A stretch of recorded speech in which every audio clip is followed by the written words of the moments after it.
Sino mang pwedeng humarap sa hari, babae man o lalaki. Kamatayan lamang ang idudulot ang sinumang lumabag sa batas na ito.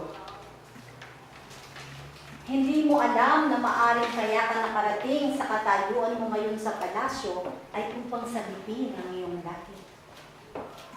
Sige. Sige. Tipunin mo lahat ang mga Hudyo sa Susa at ipag-ayuno niyo ako. Huwag kayong kumain ng 3 araw. Huwag kayong kumain o uminom ng 3 araw, umaga at gabi. Gayon din ako at ang aking mga katulong. At pag nangyari ito, haharap ako sa hari, labag man sa kautusan ng palasyo. At kung kamatayan ang idudulot sa akin, buong puso kong tatanggapin alang-alang sa aking kalahi. At dahil dito, naganap ang paglapit ni Esther sa aling Xerxes. At ito ay natuwa sa pagkakita sa kanya dahil upang igawa ng serbo sa kanya at siya ay nakalapit sa hari. Dahil upang may parating niya ang mensahe sa kaliligtas ng kanyang angkan, ang mga Hudyo.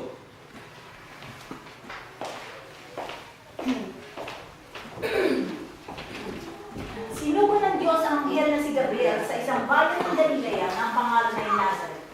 Dumako siya sa isang dalaga na ikakasal sa isang lalaki na ang pangalan ay Jose, sa angkan ni David. Magalak ka. Ikaw na totoong pinakamamahal ng Panginoon ay sumasayo. Huwag kang matakot sapagkat nakasumpong ka ng biyaya ng Diyos. At narito maglilihi ka at ipapanganak mo ang isang lalaki at tatawagin mo ang kanyang pangalang Jesus. Ngunit, paano mangyayari ito?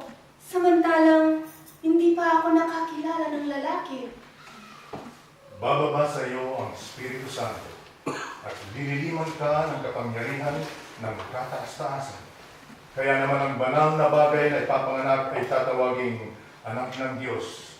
At narito ang iyong kamag-anak ay naglihi rin naman ng isang anak na lalaki sa kanyang katandaan. At ito ang ika-6 na buwan niya na dati tinatawag na baog sapagkat walang salitang mula sa Diyos na di may kapangyarihan. Narito ang iyong alipin, Panginoon. Mangyari nawa sa akin ang iyong ayon sa iyong salita. At ng mga araw na ito ay tumayo ang babae at nagmadaling nakasalupaing bamaburo sa isang bayan ng Juda at pumasok sa bahay ni Zacarias at bumati sa kanyang kamag-anak. Pinagpala ka sa lahat ng babae ng at pinagpala ang iyong anak sa iyong sinapupunan. Sino ako?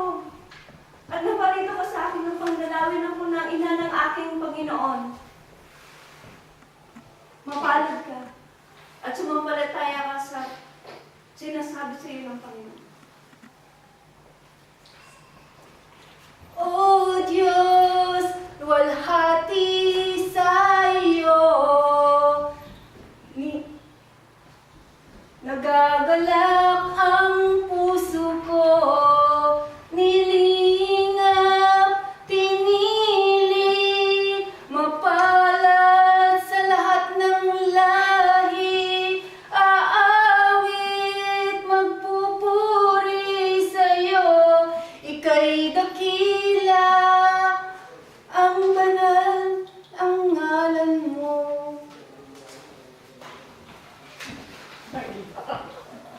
Sa noong magahan, si Jesus ay bumalik sa templo at ang buong bayan ay lumapit sa kanya at sila ay tinuruan. Guro, nahuli ang babaeng ito na sa kasalukuyan ay nangangalumihan. Sa kautusan nga ay pinagutos sa amin ni Moses na batuhin ang mga ganyan. Ano nga ang iyong masasabi tungkol sa kanya?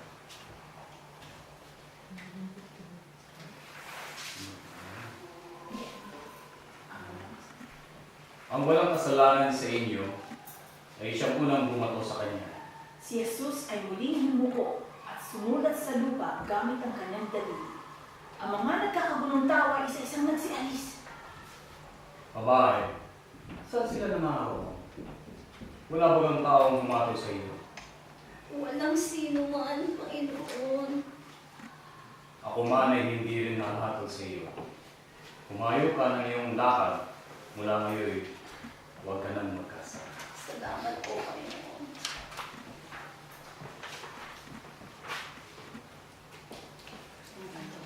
Sige. Ang babae ay makikitang may hinahanap sa karamihan ng mga tao. Andiyan na siya ay uupo at pagkatapos ay tatayo na parang may inaantay. At nagsimulang dumating sa Jesus, at ang babae ay tuluyang nakipagsiksikan sa maraming tao. Mahawakan ko lamang ang laylayan ng iyong damit. Habang naglalakad si Jesus papunta sa bahay ni Jairo, siniksik siya ng mga tao. Kabilang sa mga ito ang isang babaeng 12 taon nang dinudugo at hindi mapagaling inuman. Naubos na ang kanyang kabuhayan dahil sa pagpapagamot.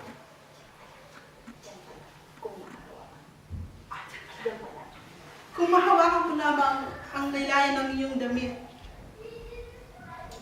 Sino ang humipo sa akin? May humipo sa akin sapagkat naramdaman ko na may umalis na bisa sa akin. Panginoon, ako po'y patawarin niyo sa aking kapusukan sa paghawak ng iyong damit. Ngunit ito lamang po ang aking naisip na paraan upang ako ay gagaling. Napakatagal na panahon na ako'y may sakit, pero walang sino man ang nakapagpagaling sa akin. Ito lang po ang aking paraan, Panginoon, na mahawakan ko lamang ang iyong damit, ay ako ay gagaling.